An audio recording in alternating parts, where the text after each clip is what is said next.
Lynn Kyling was 40 years old, and his life looked perfect on paper. He was the Asia-Pacific director of a multinational corporation. His suits were always immaculate. His calendar was precise to the minute. He controlled everything: his subordinates' reports, his girlfriend's whereabouts, even the temperature of his apartment. 5 years ago, he had been with a woman named Suyu. She was an energy healer.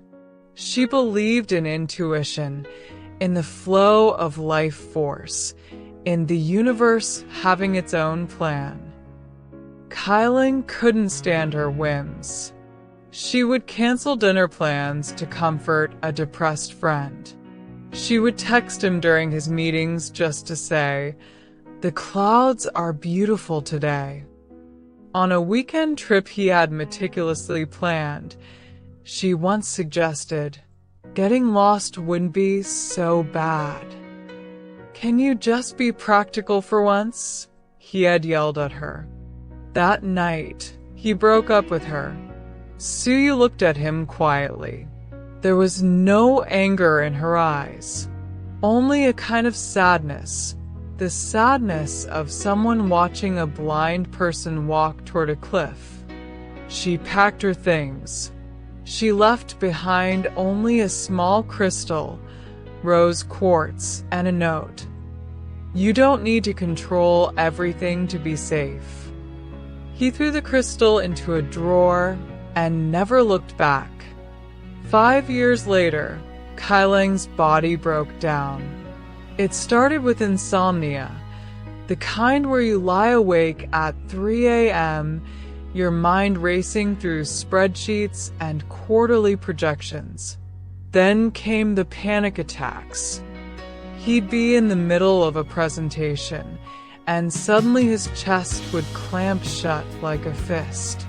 The doctors ran tests. Nothing physically wrong. Severe anxiety disorder, they said.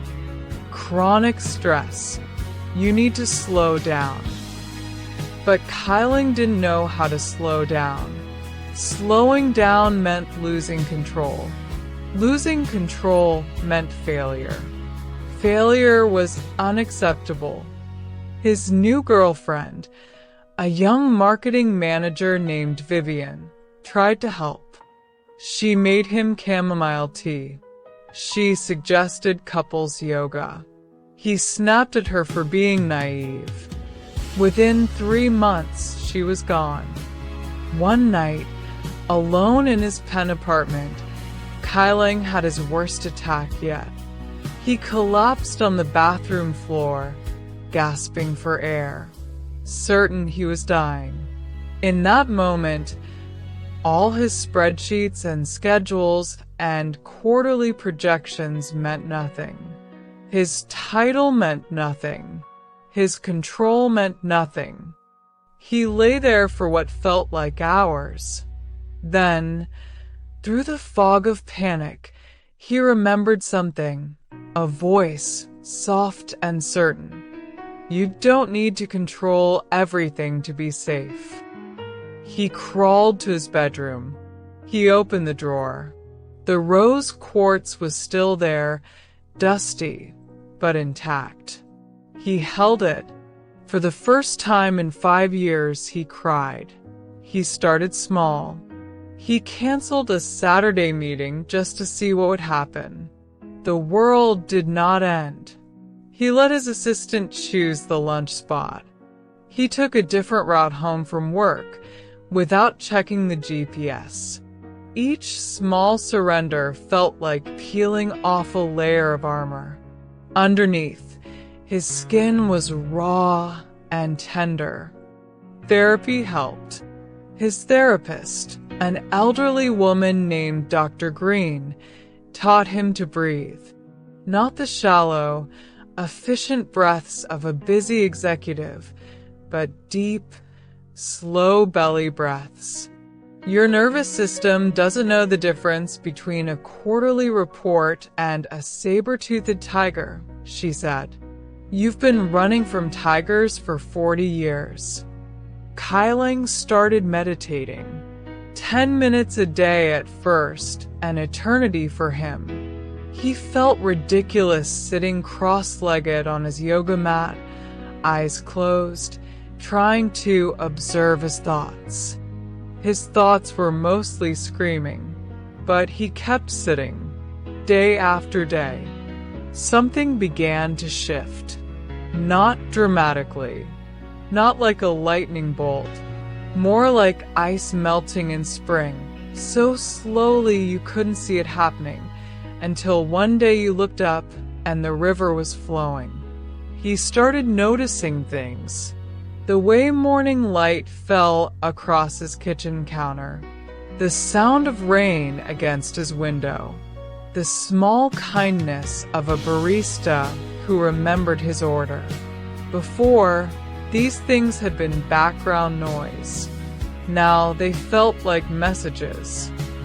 He didn't call them messages out loud. That would sound crazy. But privately, he began to wonder, is the universe actually trying to tell me something? 6 months into his unraveling, Kailang found an old journal. Suyu had given it to him, a leather-bound notebook with blank pages. For your dreams, she had said. He had never written a single word. Now he opened it. On the first page, in her handwriting, the river doesn't resist the rocks. It flows around them, and in flowing, it changes their shape.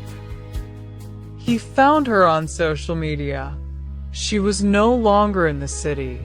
She had moved to a small coastal town where she ran a meditation retreat. Her profile picture showed her standing on a beach at sunset, wind in her hair, smiling in a way that made her whole face glow. Kailang stared at that photo for a long time. Then he messaged her. I know I have no right to ask this, but I've been learning to surrender. I think I finally understand what you meant. Could we talk?